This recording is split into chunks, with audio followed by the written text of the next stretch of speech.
So in this video, I'll show you how to create this smooth text animation in CapCut. So you're going to select your background. I'm going to choose a black one for this video. Then you're going to open up the text tab and create a new text layer. Delete the default text, then add your own word. I'm going with movement. When you're satisfied with your text, you'll open up the animation tab. Make sure you're in an animation and scroll down till you find the bounce left animation.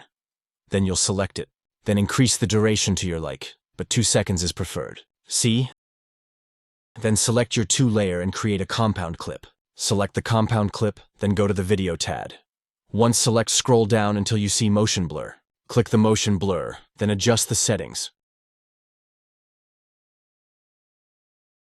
Put blur on 56, then put blend on 10.